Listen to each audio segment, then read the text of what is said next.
आज हमारा सब्जेक्ट ये है कि पहले लोगों के पास में कोई सुविधा नहीं थी, फिर भी लोग एक दूसरे की बात पे विश्वास करके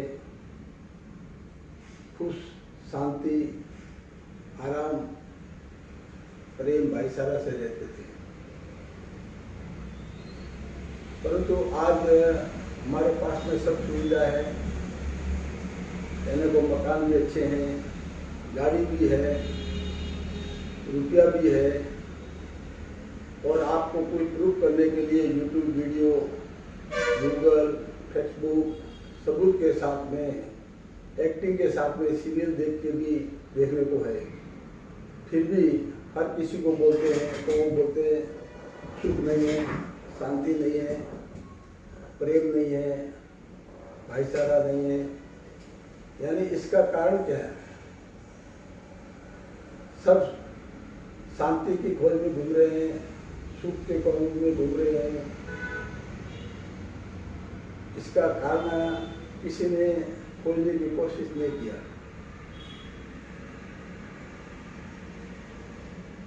हम इसकी तल पे जाना चाहिए कि रियली क्या है। मैं आपकी तरफ एक अंगुली करूंगा तो ये 3 अंगुली मेरी तरफ होती है। इसीलिए जब कोई इंसान अपने आप में अच्छा ही ढूंढने को जाएगा तो राम राम बोलते हैं अपन, या तो आशीर्वाद लेते हैं या राम राम बोलते तो वो सामने वाला भी अच्छा होता है और अपन भी अच्छे होते हैं। परंतु अपन किसी में सामने वाले में अंगुली करके देखेंगे कि ये बुरा है और मैं अच्छा हूँ, तो सामने वाला भी आपकी तरफ ये देखेगा कि मैं अच्छा हूँ, आप बुरा हूँ। यानी सामने वाले में एक अच्छे गुण हैं, वो अपने को नहीं दिखते, सामने वाले के 3 बुरे गुण दिखते हैं। इसीलिए जब तक हम सत्य, न्याय, परोपकार, धैर्य, साहस, दया, पुण्य, नम्रता, प्रेम, भाईचारा, सतोगुण, ये सब कर्म नहीं करेंगे, त्याग, ये सब नहीं करेंगे, तब तक अपने अंदर शांति नहीं आती है। शांति और अच्छा बनने के लिए, अच्छी नींद के लिए, अच्छा परिवार के लिए हमारे में सत्वगुण, सभी अच्छे गुण होने चाहिए। और अच्छे गुण के लिए हमें हर चीज का प्रयोग करना चाहिए। हम किसी भी बात में कोई बोलेगा कि यहाँ से आधा किलोमीटर या 100 मीटर की दूरी पर कोई 5 मर्डर हो गया है, तो सत्य ये कहता है कि आप वहाँ जाके देखो कि रियली मर्डर हुआ है, किसी की मृत्यु हुई है, तो फिर आगे बात करो। परंतु इस सोशल मीडिया के जमाने में सत्य की खोज कोई नहीं करता है। एक सुनता है, वो दूसरे को बोलता है, दूसरा तीसरे को बोलता है, और झूठ बहुत ज़्यादा चलता है।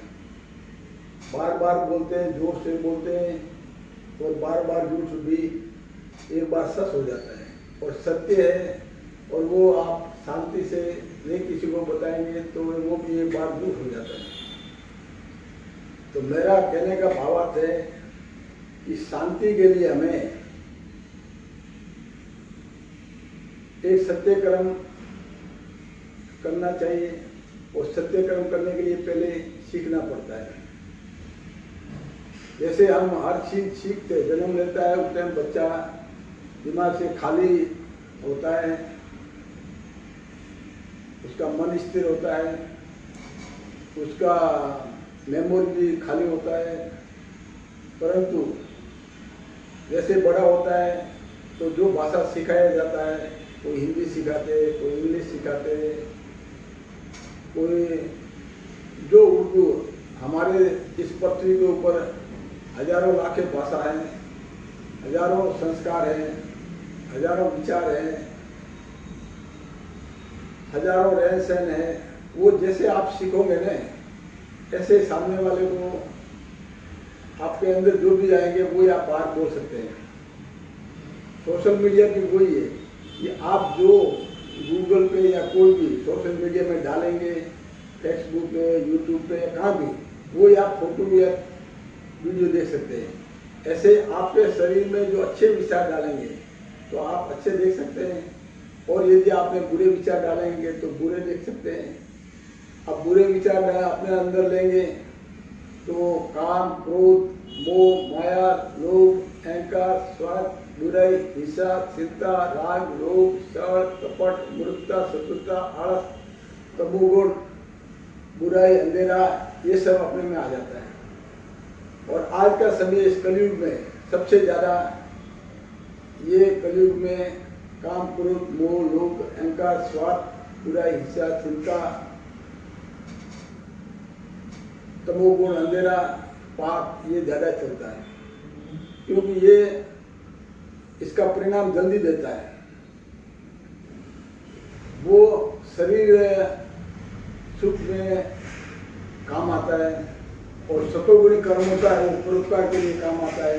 तो आज के लिए सभी लोग शरीर के लिए काम करते हैं, शरीर को सुख कैसे मिले, परंतु उनको ये मालूम नहीं होता है कि हमारा शरीर किसी और ने बनाया है, किसी और ने बनाया, जन्म किसी और ने दिया है। बचपन,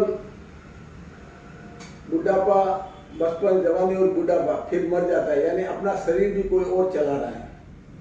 जिस दिन हम सत्य का खोज करेंगे और शरीर के बारे में जानेंगे कि कौन हमें चला रहा है, तब आपको ज्ञान हो जाएगा कि सत्य क्या है। जैसे भगवान ने आपको 3 भाग में बांटा है, बचपन, जवानी, बुढ़ापा, ऐसे साइंस ने भी 3 भाग में बांटा है कि 8 घंटा शरीर के लिए सरकारी ड्यूटी करें या ऐसे काम करें, 8 घंटा नींद लो, और 8 घंटा जो शरीर को बनाया है, जिसने बनाया है, जो भी आत्मा, परमात्मा, ईश्वर, भगवान या सत्य जो भी है, आप उसके बारे में भी करो।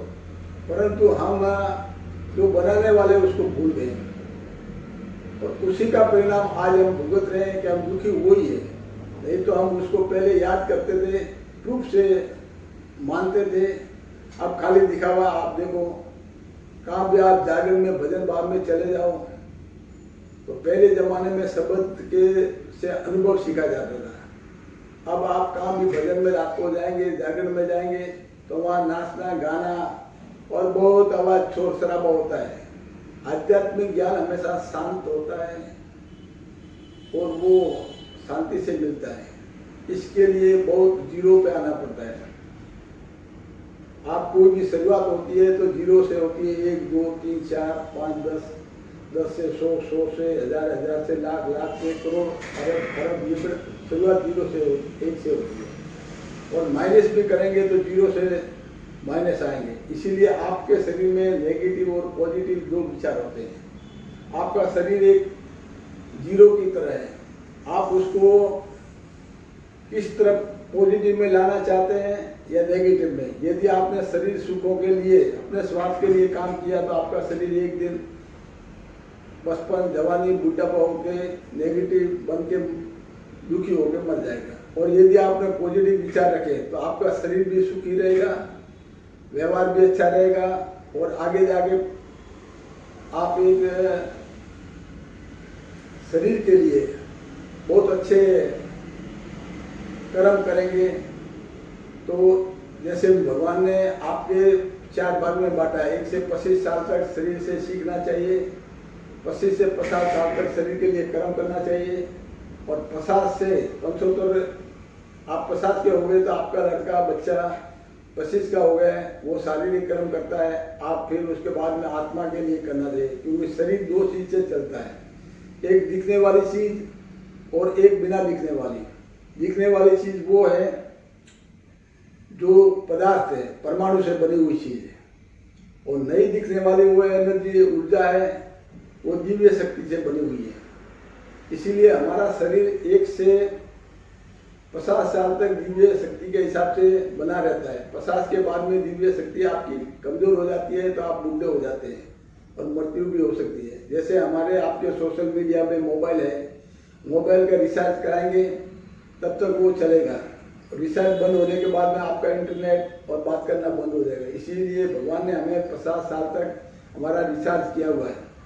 50 साल के बाद में यदि हम अच्छे कर्म करेंगे तो आत्मज्ञान, परमात्मा का ज्ञान, सत्य के ज्ञान से हम आगे बढ़ सकते हैं। ऐसे आप कभी भी कोई भी काम करते हैं तो आपको पहले हर चीज का अनुमान के साथ में अनुभव से काम करना चाहिए। अनुमान एक मानसिक बीमारी या मान के है कि मैंने यहाँ से अहमदाबाद चला गया, बम्बई चला गया, अमेरिका चला गया, यानी मन में विचार रहा है, पर जो हमने एक उसी जगह पे बैठे हैं। और अनुभव यह है कि मैं वहाँ गया अहमदाबाद, फिर मुझे मालूम पड़ा कि मैं अहमदाबाद हूँ या बम्बई हूँ या अमेरिका में हूँ, यानी अनुभव यानी प्रूफ किया। अनुमान यानी आपने मन में विचार लाया। अनुमान और अनुभव में फर्क है। इसीलिए हर इंसान को अच्छे कर्म और बुरे कर्म, दो कर्मों को आपको देख के अच्छे अनुभवों की तरफ चलना चाहिए। इंसान का यही धर्म है। और जब भी आपको शांति चाहिए तो आपको अच्छे कर्म करने चाहिए। धन्यवाद। मेरा वीडियो आपको अच्छा लगे तो आप इसको सब्सक्राइब करिए और आप इसको लाइक करिए और आप इसको आगे से आगे भेजिए। धन्यवाद। मैं आपका आज्ञाकारी जीवाराम गीता पाटिल।